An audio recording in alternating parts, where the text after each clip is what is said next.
Hey, pernah gak sih kalian kepikiran gimana caranya komputer ngerti perintah kamu? Hmm,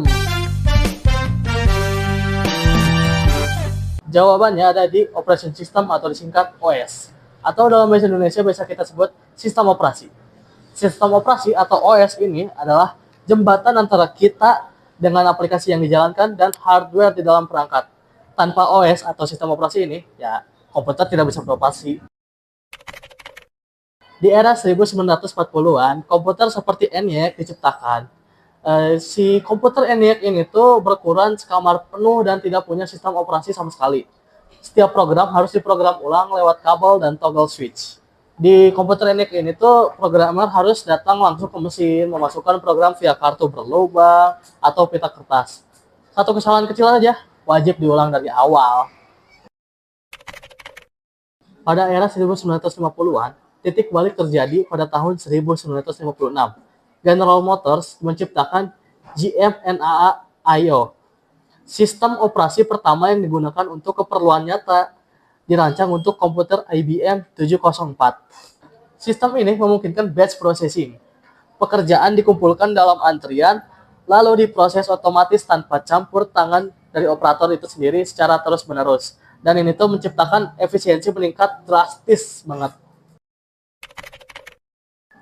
Era 1960-an membawa revolusi besar yaitu multiprogramming.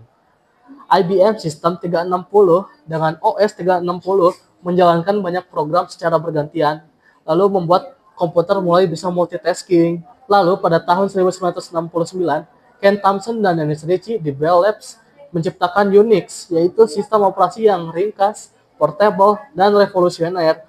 Unix ini juga menjadi fondasi hampir semua OS modern, bahkan sampai saat ini. Pada tahun 1974, Gary Kildall menciptakan CP/M, OS pertama yang memungkinkan orang biasa untuk punya komputer di rumahnya sendiri. Unix terus berkembang. Versi-versinya menyebar ke universitas, industri, dan menjadi cikal bakal BSD yang kelak menurunkan macOS hingga sistem berbasis Linux. Tahun 1981 menjadi tahun yang bersejarah. IBM meluncurkan PC pertamanya dengan MS-DOS dari Microsoft. Antarmuka baris perintah ini mendominasi komputer pribadi selama satu dekade penuh.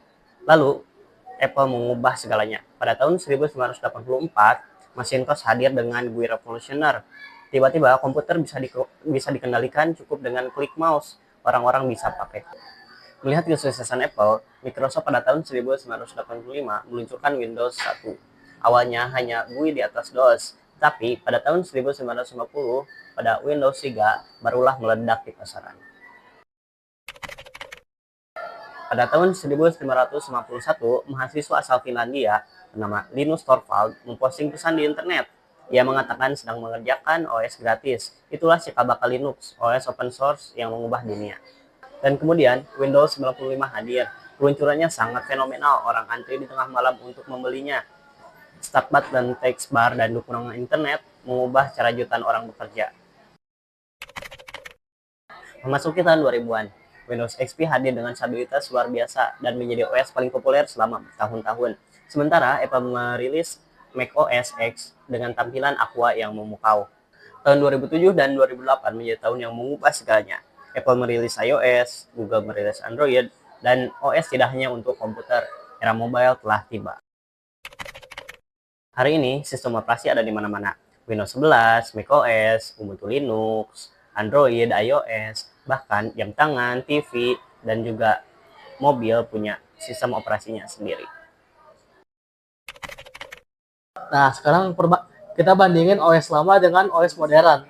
Sekarang kita lihat seberapa jauh OS sudah berkembang. OS lama hanya bisa dioperasikan lewat teks oleh ahli komputer, tidak bisa multitasking dan hampir tanpa keamanan. OS modern punya tampilan grafis yang ramah, bisa jalankan banyak aplikasi sekaligus, dilengkapi enkripsi dan keamanan yang berlapis, serta berjalan di berbagai jenis perangkat. Perbedaannya sangat jauh. Kesimpulannya, dari kartu berlubang di 1956 ini hingga OS bertenaga hari ini, lebih dari 70 tahun inovasi tanpa henti. Setiap generasi OS membawa kita lebih dekat ke teknologi yang semakin mudah digunakan oleh siapa saja. Sistem operasi bukan sekedar pangkat lunak, tapi adalah fondasi dari seluruh peradaban digital kita. Tanpa OS tidak ada internet, tidak ada smartphone, tidak ada cloud computing. OS adalah alasan kamu bisa melakukan segalanya lewat layar dari smartphone. Itulah perjalanan panjang sejarah sistem operasi, dari operator yang kelelahan di depan mesin besar, hingga OS yang belajar dari kebiasaanmu. Mungkin segitu saja penjelasan dari video ini. Terima kasih yang sudah mendengarkan dan bye-bye.